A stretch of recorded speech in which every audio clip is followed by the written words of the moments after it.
Hello everyone, my name is Som Sagar Bakkar. I am studying in 4th standard NHP Airoli. My entry number is 114.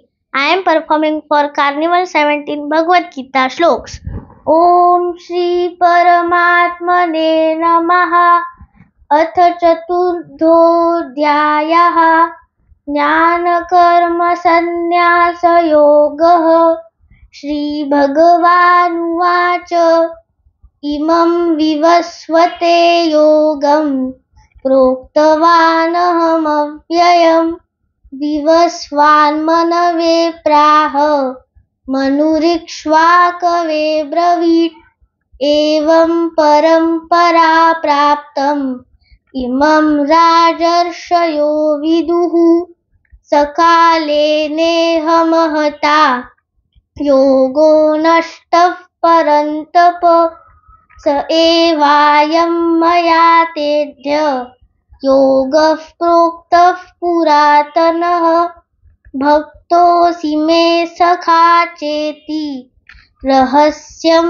ह्येतदुक्तमम् Arjuna उवाच अपरं भवतो जन्म परं जन्म विवस्वतः कथमेतद्विजानीया त्वमादौ प्रोक्तवानिति श्रीभगवानुवाच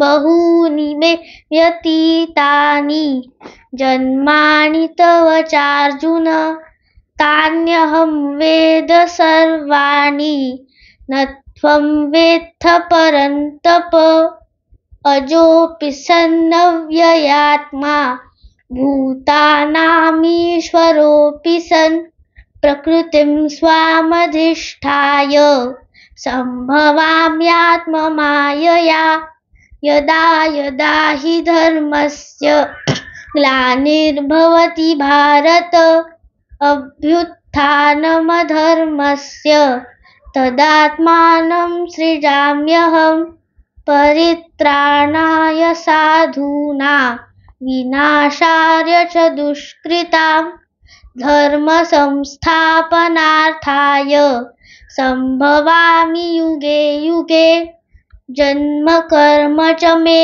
दिव्यम् एवं यो वेत्ति तत्त्वतः त्यक्त्वा देहं पुनर्जन्म नैति मामेति सोऽर्जुन वीतरागभया क्रोधाः मन्मया मामुपाश्रिता बहवो ज्ञानतपसा पूता मन्भावमागता हरि ओम।